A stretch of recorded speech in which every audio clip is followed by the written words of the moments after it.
Hello friend, আজকে আমি আর আমার মা সন্ধ্যাবেলা বেরিয়ে পড়েছি জন্মাষ্টমী উপলক্ষে গোপালের কিছু কেনাকাটা করতে।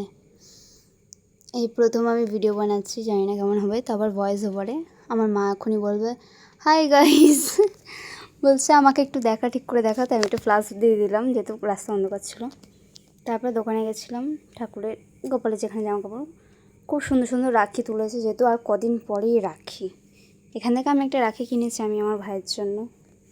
তারপরে গোপালের কিছু জামা দেখলাম, জামাগুলো এত সুন্দর, মানে এত ভাল লাগছে, মনে হচ্ছে নিয়ে নিই। কিন্তু এগুলো আমাদের গোপালের হবে না, একটু বড় হবে। আমার এই সাদাটা আর ওই পিঙ্ক কালারটা খুব পছন্দ হয়েছিল।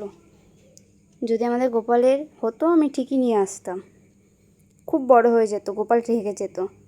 আর তারপর আমরা এখান থেকে কিছু জুয়েলারি দেখছিলাম, গোপালের হারগুলো।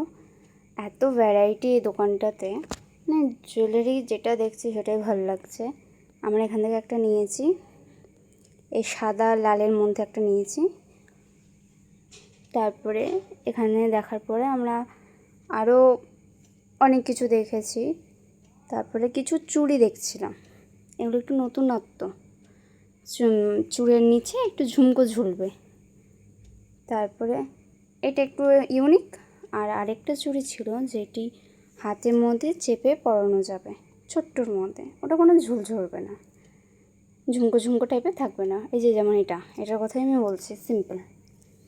আর ওটা একটু নিচে ঝুমকো ছিল, দুটো খুবই সুন্দর। আর এই চুড়িটা, এটা একটু মোটা টাইপের, এটাও সুন্দর।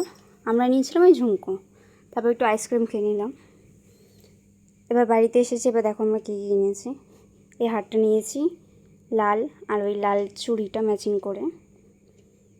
আর ওই রাখিটা আমি আমার ভাইয়ের জন্য নিয়ে এসেছি, গোপাল ভাইয়ের জন্য বাকি আছে, ওটা পরে একদিন ঠিক নিয়ে আসবো, মা যেয়ে নিয়ে আসবে। আর আমার মায়ের ছোটো কানেরটা কিনেছে। আমাদের গোপালের আগে যেহেতু জামা হয়ে গেছে তাই দেখিয়ে দিলাম, এটা আমি রাখিতে পরাবো।